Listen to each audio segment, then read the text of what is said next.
Primera de Samuel, capítulo 27. Amén.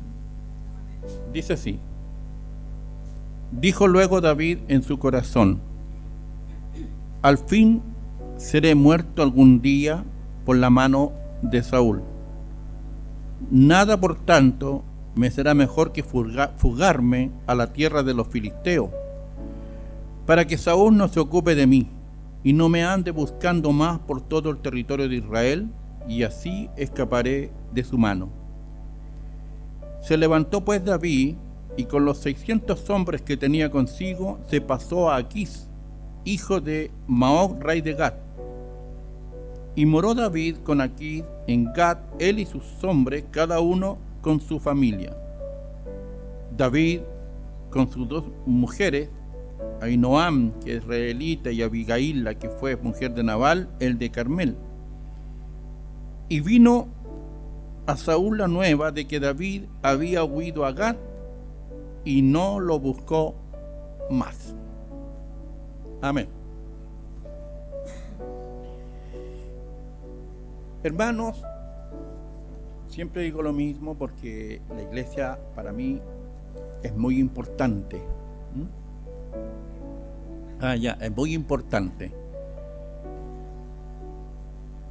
Tenemos que considerar siempre que si venimos a la iglesia, ¿cierto? Venimos porque se supone que todos tenemos la fe de confiar en que el Señor me va a tener un mensaje en la que yo necesito que me haga bien. No un mensaje siempre que esperamos que sea como de bendición, porque esa es nuestra inclinación. Hay hermanos que antiguamente yo veía mucho usar el horóscopo cristiano, que le llaman el pan de vida, ¿cierto? En donde hay varios textos, y son puros textos de bendiciones. Y les encanta despertar y sacar un papelito de eso para ver qué bendición Dios le tiene ese día. Lamentablemente se mienten a sí mismos, porque eso no es lo que a lo mejor Dios quiere decirnos a nosotros. Porque ahí está solo la bendición, en el pan de vida, solo está lo bueno. Pero cuando uno va a la palabra del Señor, como vamos a conversar ahora, ¿cierto? Si ponemos la confianza y la fe, podemos confiar y creer a la vez que Dios puede enseñarme algo que yo necesito para mi vida. Por eso siempre he dicho, cada vez que leemos la Biblia, tratemos de identificarnos con lo que leemos. Recuerde lo que dijo el apóstol Pablo en 1 Corintios, ¿cierto? Que todas estas cosas acontecieron para darnos ejemplo a nosotros, para quizás no hacer lo mismo. ¿Y a qué tema me quiero referir hoy? ¿Cuántos de ustedes tienen que tomar decisiones a veces en su vida? Decisiones en el trabajo, decisiones en la fe, decisiones en los estudios, en lo que sea, pero siempre estamos tomando decisiones.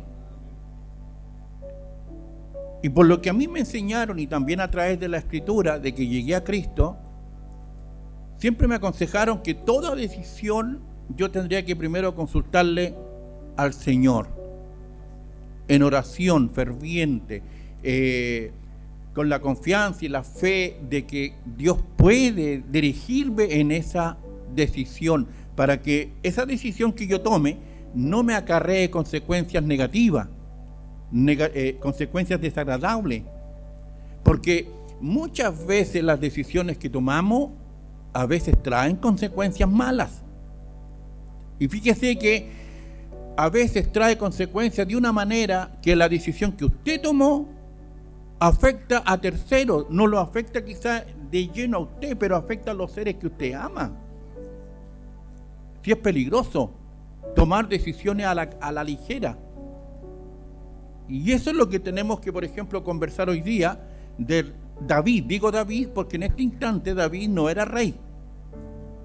Todavía no era rey. El rey era Saúl. Y si usted vea una pequeña resumen, conversamos de que Saúl persiguió a muerte a David, porque le entraron los celos, la envidia, porque supo por ahí de que los profetas habían ungido a David como el futuro rey. Incluso su hijo Jonathan apoyaba al nuevo rey, que Saúl no podía creer eso, comprenderlo, como él, que podía ser el futuro rey, estaba apoyando a otro. Pero lo que pasa es que Jonathan había creído en la palabra del Señor, se aferró a la palabra de los profetas, pero Saúl no lo comprendió, no lo entendió. Le entró el celo, la envidia, y persiguió por todo Israel, sobre todo en los desiertos, a David. Que dentro de esa persecución, Dios le entregó la vida de Saúl a David en 2 oportunidades. Cuando David podía haber matado a Saúl, le dejó señales de que su vida estuvo en sus manos. Pero ¿cuál fue siempre la reacción de David? Líbreme de Jehová de levantar las manos contra los hijos del Señor. ¿Por qué? Porque David dio a entender que si Dios puso a Saúl, y si Saúl había pecado, era Dios que tenía que entenderse con él. No David. David no tenía nada que ver en este asunto. Lo que David estaba haciendo era confiar en Jehová. Cada vez que Saúl lo persiguió por todo el desierto de Israel, ¿a quién clamaba David? A Jehová. Mire, pedía dirección para dónde tenía que ir, a dónde tenía que esconderse, qué podía hacer, siempre pidiéndole dirección al Señor, siempre orando en su conciencia, clamándole a Dios. Y Dios lo liberaba. Pero si vamos al capítulo que estamos leyendo en el versículo 1, ¿qué le pasó a David? Tomó una decisión malísima. Se le olvidó Jehová. Se le olvidó que hasta ese momento el que le protegía su vida era el Señor. Aquí en este instante David se le olvidó. Y mire lo que dice David. Dijo luego David, en su corazón, quiere decir que tuvo un pensamiento profundo. ¿Ah? Capte eso, hermano, analícelo. Tuvo un pensamiento profundo. Dijo luego David, en su corazón, al fin seré muerto algún día por la mano de Saúl. Perdió toda confianza que había tenido en el Señor hasta ese momento.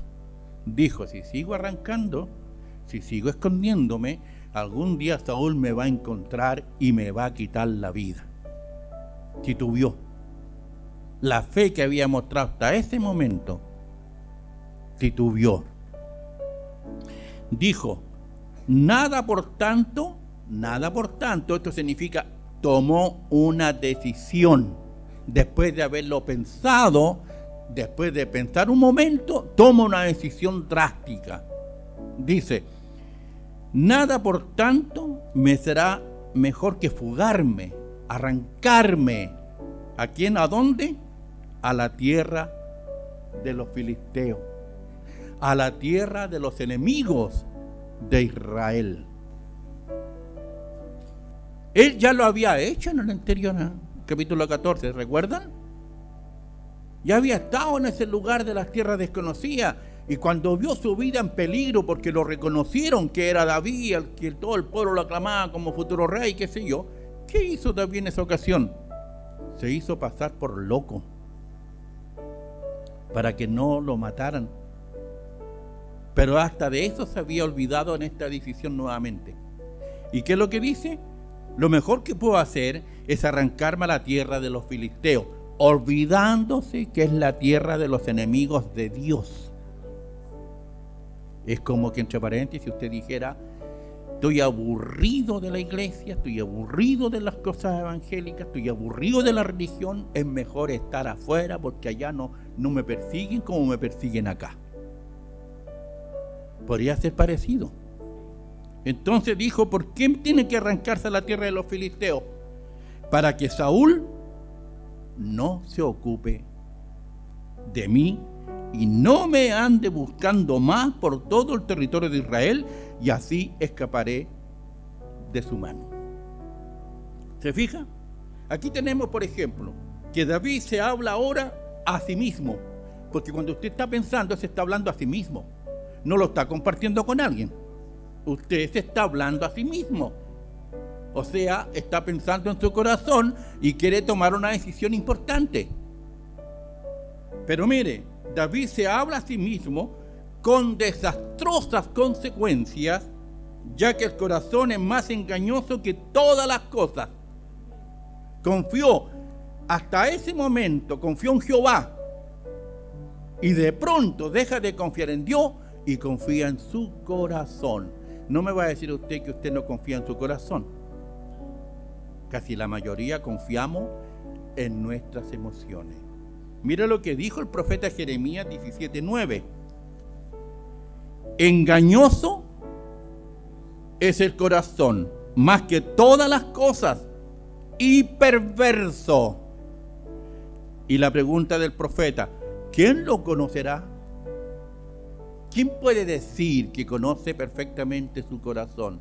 Si la Biblia me dice que es perverso y engañoso, o sea, traicionero. Ve que no podemos confiar incluso en nuestro corazón siquiera si estamos alejados de la palabra del Señor. Engañoso es el corazón más que cualquier cosa y perverso. Y David, en este caso, confió en su corazón. ¿Y qué es lo que hizo David? Que antes siempre consultó al Señor, como lo dice en 1 Samuel 23, 1, 2. Él siempre le consultó al Señor cuando escapaba de Saúl. Ahora se habla a sí mismo, o sea, consulta su corazón con desastrosas consecuencias, ya que el corazón es más engañoso que todas las cosas.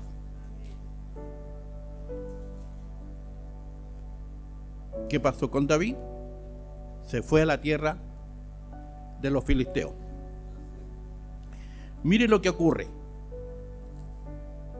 Y David dijo a Aquís, al príncipe de esas tierras, mire lo que le dice David: si he hallado gracia ante tus ojos, séame dado lugar en alguna de las aldeas para que habite allí, o sea, en tierras enemigas. ¿Por qué ha de morar tu siervo contigo en la ciudad real? Y aquí le dio aquel día a Siglag, por lo cual Siglag vino a ser de los reyes de Judá hasta hoy. O sea, David ya empezó con la astucia.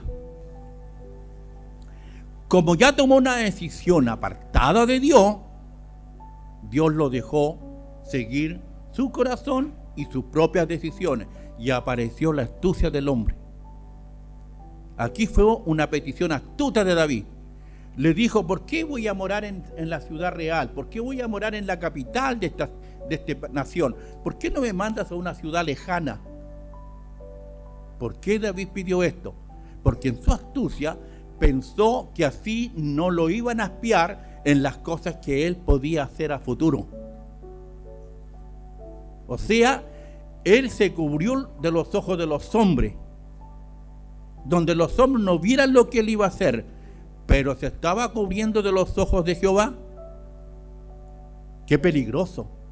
Y mire, y aquí le dio entonces aquel día a Siglag, por lo cual Siglag vino a ser de los reyes de Judá hasta hoy. Fue el número de los días que David habitó en la tierra de los filisteos, 1 año y 4 meses estuvo con ellos. Hizo gran amistad con este príncipe Aquís, porque en 1 año 4 meses se puede hacer amistad. Hizo una gran amistad de confianza con este hombre. Y mire lo que hacía David a escondida de este hombre, de este príncipe, porque empezó a hacer cosas a escondida. David dice que subía con sus hombres a hacer incursiones contra las jesuritas, guerritas y los amalecitas que estaban alrededor de Siglag. ¿Y qué es lo que hacía? Guerra contra ellos, a escondida del príncipe de los filisteos. Empezó a atacar estas tierras y dice que asolaba a David el país. Y mire lo que llegó a hacer, a lo que llegó a caer David. cuando el Señor lo dejó a que confiara en sí mismo, ya que eso es lo que él quiso hacer. Por confiarse en sí mismo, mire lo que David llegó a hacer. Y asolaba David el país y no dejaba con vida hombre ni mujeres, a nadie dejaba con vida. Se llevaba las ovejas, las vacas, los asnos, los camellos, las ropas y regresaba a donde Aquís, el príncipe de esta provincia. ¿Qué es lo que hacía? Que el príncipe le decía a Aquís: ¿dónde habéis merodeado hoy, David? ¿Dónde estuviste? Y David decía: en el Negev de Judá, el Negev de Jerameel o en el Negev de los ceneos. ¿Qué le decía a David? Que estaba atacando a los israelitas. Y Aquís le creía. ¿Por qué Aquís le creyó? Porque sabía que David escapaba de Saúl, que por eso se había ido a esconder allá. Y David le mentía, le decía que atacaba a los israelitas, cuando en realidad atacaba a la misma gente de esos lugares y los destruía. Pero mira lo que hacía: no dejaba a nadie de testigo para que no lo acusaran. Mataba a hombres y mujeres sin piedad.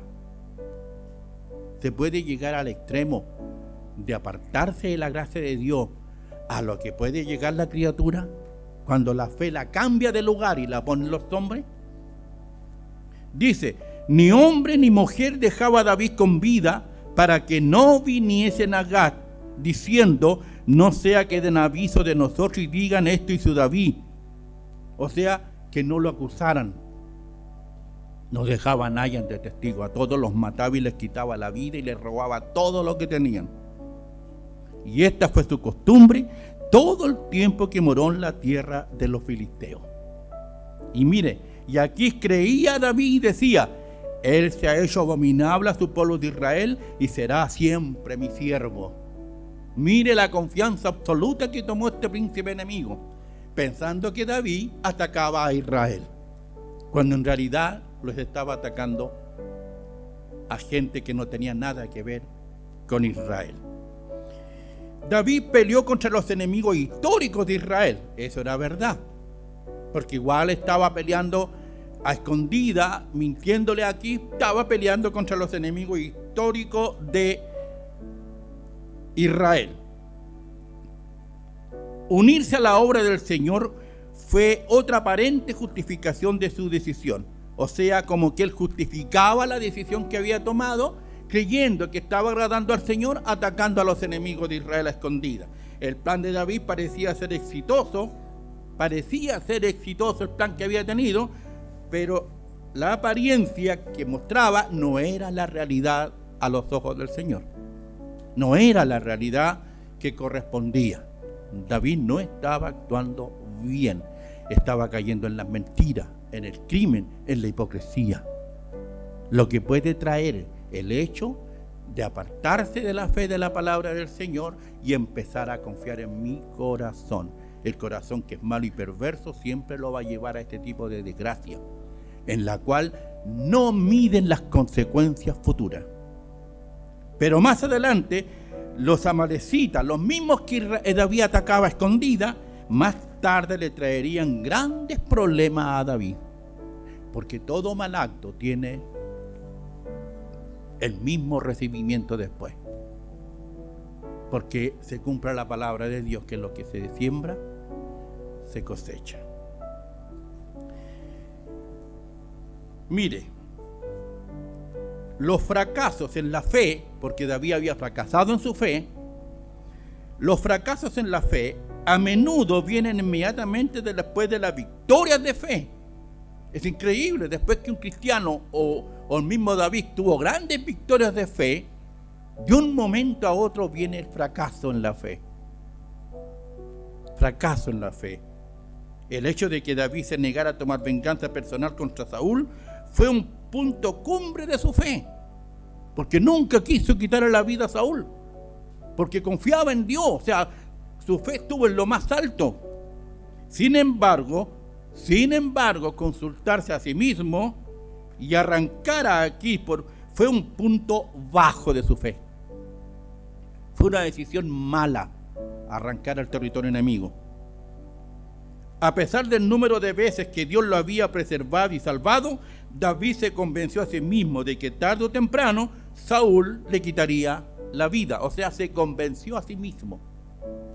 O sea, le entró un pequeño temor de que Saúl tarde o temprano le podía quitar la vida, que lo hizo tomar una mala decisión.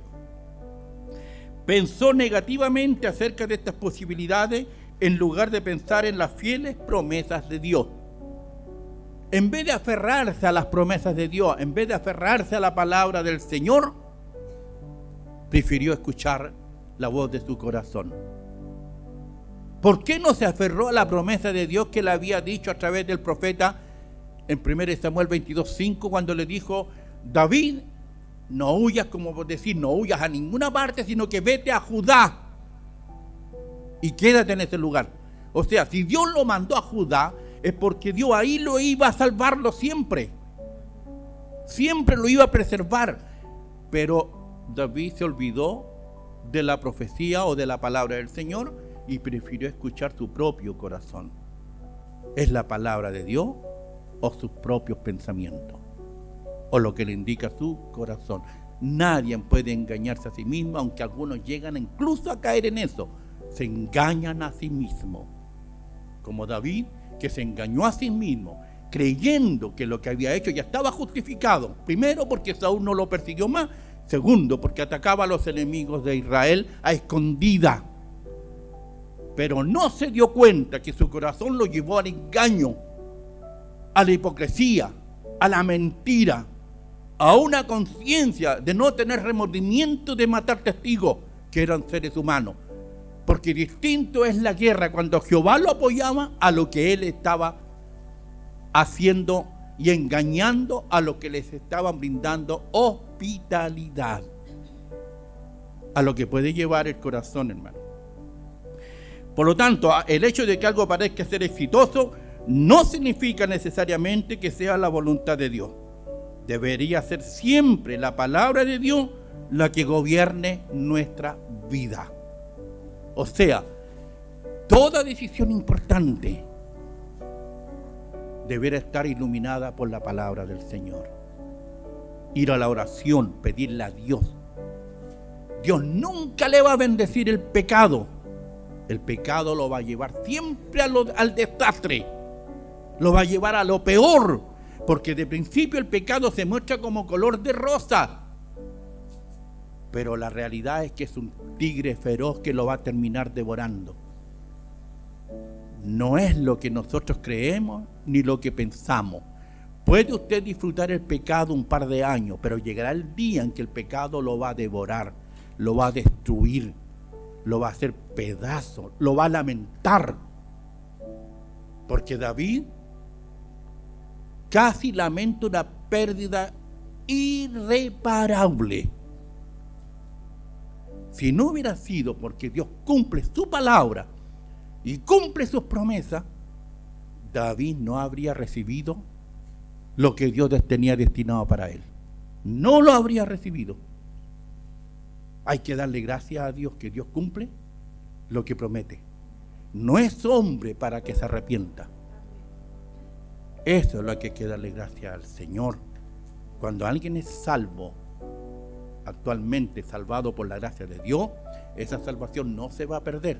Aunque nosotros la despreciemos, no la valoremos, sigamos en el pecado, sigamos siguiendo las intenciones de nuestro corazón, siguiendo los consejos del alma que siempre se inclina a lo malo, aunque usted esté en las peores condiciones, puede sufrir como el de los más miserables de la iglesia, pero Dios lo va a recuperar tarde o temprano. Pero a veces por causa de la desobediencia y del pecado, tenemos sufrimiento que quizás pudiésemos haberlo evitado. Porque la desobediencia y el mal consejo de nuestro corazón es lo que acarrea desgracia, como lo que le aconteció a David. Por lo que me enseña la Escritura, parece que su conciencia se había apagado por el pecado. Se había apagado. Estaba dispuesto a ir a pelear contra Israel. Qué increíble a lo que se puede llegar cuando se apartan de la fe del Señor. Maravilloso es el Señor. Mira lo que dice la palabra del Señor, que David y sus hombres iban a la retaguardia de Aquís, o sea, ya lo estaban siguiendo a la batalla contra Israel. Pero aquí interviene el Señor en su gran misericordia, cuando ve la ceguera de los suyos, cuando ve que ya no van a reaccionar, cuando ve que el corazón se les endureció. Pero hay una cosa así que Dios no olvida, que sabe que si Él los golpea con alguna circunstancia o les manda la palabra, van a reaccionar bien, porque Él los escogió. Y Dios sabe que pese a todos los pecados en que estén envueltos, cuando la palabra de Dios viene, los resucita, reaccionan, se vuelven a Jehová, se vuelven al Señor. Por eso el Señor es tan grande en misericordia y amor, que deja que el hombre avance, la mujer avance conforme a lo que ellos creen, aunque le vayan a la destrucción. Cuando están escogidos por el Señor, al borde del precipicio los rescata. Y mire cómo intervino el Señor a usted, acá en el capítulo 29, versículo 3. Y dijeron los príncipes de los filisteos: ¿qué hacen aquí estos hebreos? Por David y por su gente. Porque los príncipes ahí se dieron cuenta de que ellos iban. Y se detuvieron y dijeron: ¿y qué hacen aquí estos hebreos? Y aquí, que confiaba en David, dijo: ¿no es este David el siervo de Saúl, rey de Israel, que ha estado conmigo por días y años, y no he hallado falta en él desde el día en que se pasó hasta mí hoy? O sea, no le he hallado falta en él, porque David se mostraba como un perfecto hipócrita delante de aquí. Lo tenía engañado totalmente y él confiaba plenamente en David. Entonces los príncipes de los filisteos se enojaron contra él y le dijeron: despide a este hombre. Dios estaba interviniendo, usando gentiles, usando a sus enemigos para hacer reaccionar a su escogido. Despide a este hombre para que se vuelva al lugar que le señalaste y no venga con nosotros a la batalla. No sea que en la batalla se nos vuelva enemigo, porque ¿con qué cosa volvería mejor a la gracia de su Señor que con la cabeza de estos hombres? O sea, con la cabeza de nosotros, porque esto ya le había ocurrido a los filisteos. En una de las primeras guerras contra Saúl, cuando Saúl lo atacó a los filisteos, vivían muchos hebreos dentro de los filisteos.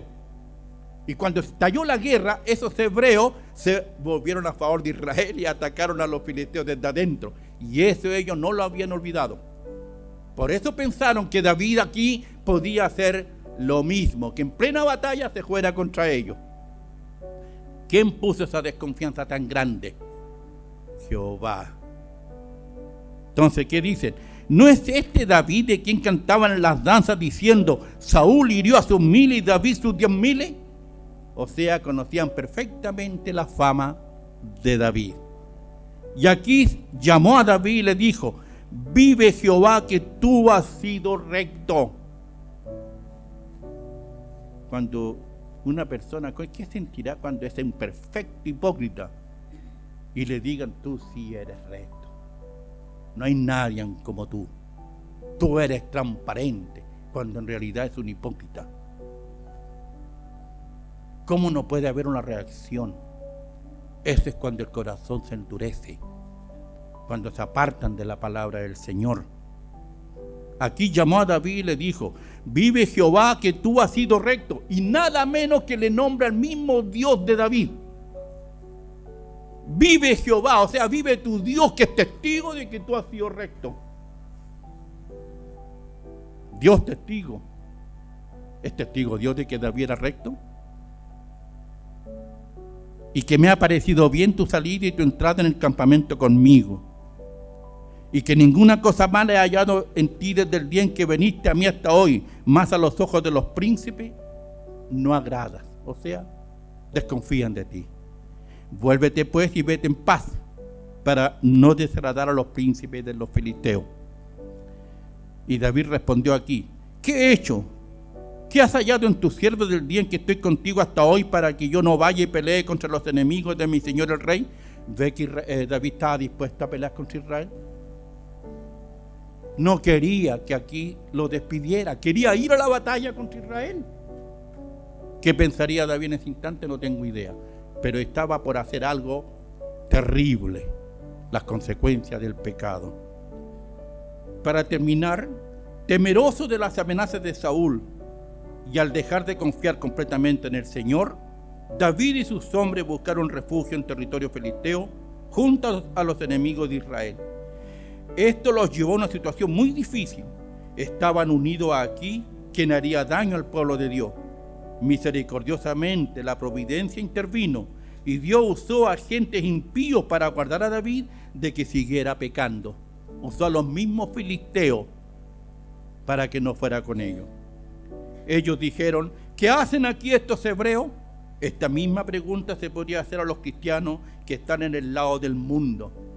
Esta misma pregunta se nos puede hacer a nosotros si estamos en el mundo.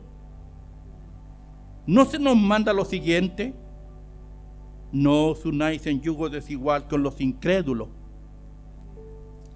Porque dice la palabra del Señor en 2 Corintios 6:14, no os unáis en yugo desigual con los incrédulos. ¿Por qué? ¿Qué compañerismo tiene la justicia con la injusticia? ¿Y qué comunión la luz con las tinieblas? La iglesia de Corintios había sido mezquina en recibir a Pablo. Sin embargo, fueron muy abiertos para dejar influenciarse y aceptar a falsos y perversos maestros. No debían juntarse en asociaciones incorrectas. Me pasó eso. Yo tenía amigos en el mundo y volví después con ellos, pero no a hablar con ellos, les volví a predicarles la palabra. Ellos me decían: hola Ricardo, ¿cómo te va? ¿Cómo estás aquí y allá? Oye, así que estáis en la iglesia. Sí, le decía yo. Y empezaba a hablarle de la palabra del Señor. No, me decía, no, sí. Mira, así como Dios te llamó a ti, si me quiere llamar a mí, que alguna vez me llame. Y me cortaban.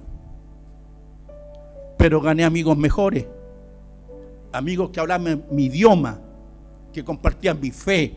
Y no aquellos que vituperan la iglesia de Cristo. No aquellos que se ríen de los líderes de Cristo.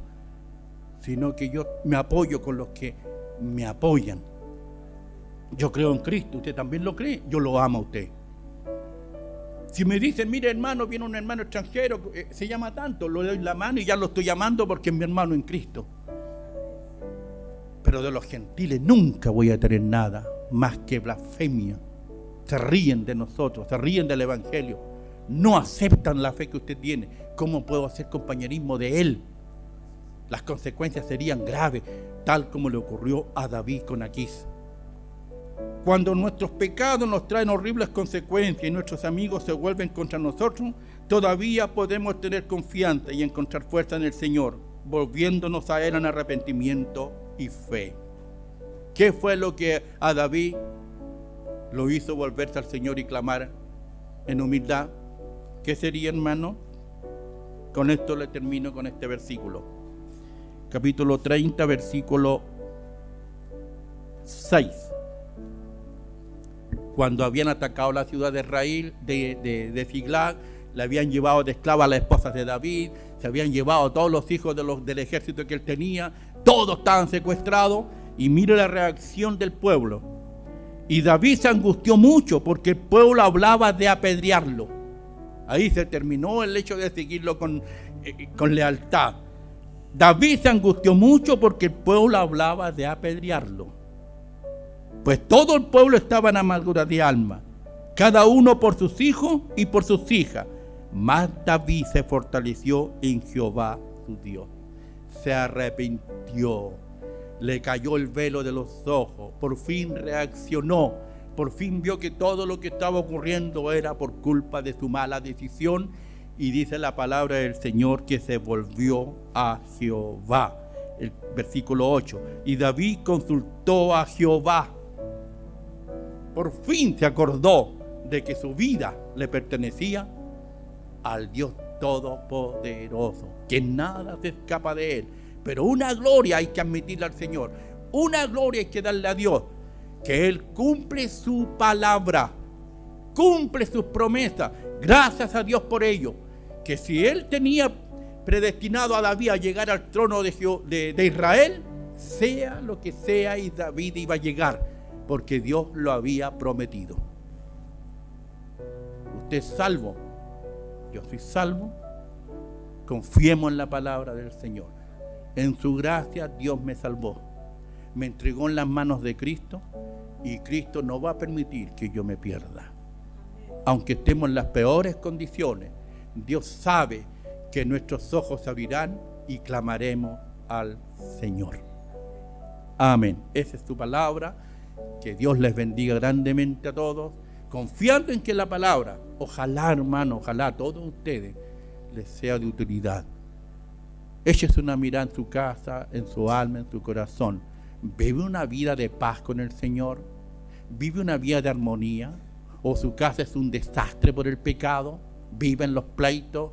¿Viven los gritos? No hay paz ninguna, ni siquiera para dormir. Aparecen las enfermedades una tras otra.